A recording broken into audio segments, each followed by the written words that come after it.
BA प्रथम वर्ष हिंदी साहित्य प्रथम प्रश्न पत्र। कबीर का कवित्व।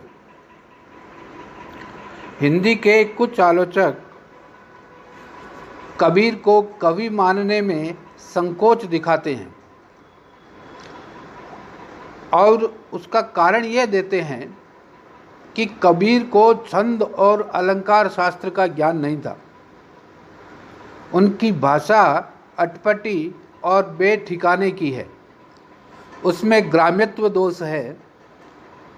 कबीर की योगपरक रचनाओं में भी नीरसता है, उनकी उलट बांसियाँ भी शुष्क और नीरस है। इन सब तथ्यों के होते हुए भी कबीर को कवि पद से वंचित करना उचित नहीं है। देखा जाए तो सच्चे काव्य की कसौटी अनुभूति की सच्चाई है। इस कसौटी पर कबीर खरे उतरते हैं। उन्हें कागद लेखी पर विश्वास नहीं, आंखन देखी पर विश्वास है।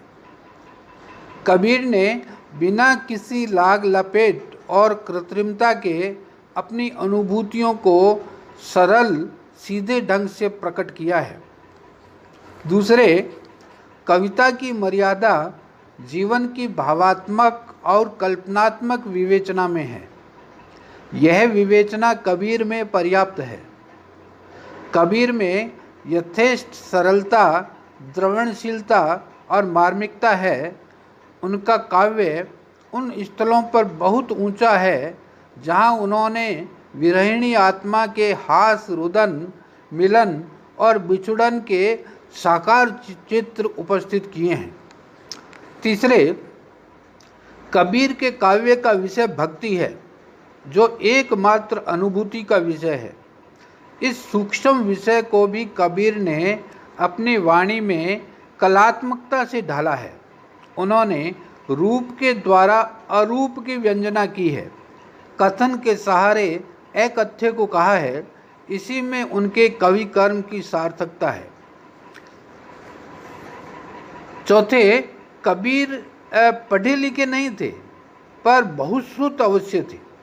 इसी से उन्होंने अपने काव्य में कवि परंपराओं, कवि समयों, रूपक, उत्प्रेक्षा आदि अलंकारों का सुंदर प्रयोग किया है। भाषा के संबंध में भी कबीर पर आरोप लगाए जाते हैं कि उन्होंने भाषा में तोड़-फोड़ बहुत की है। यह सही है। कबीर की भाषा यद्यपि खिचड़ी है, पर वह भाव प्रकाशन में पूर्ण सक्षम है। भाषा पर कबीर का जबरदस्त अधिकार था। आचार्य हजारी प्रसाद द्विवेदी ने कहा है कि वे वाणी के डिक्टेटर थे। भाषा उनके सामने कुछ लाचार सी नजर आती है।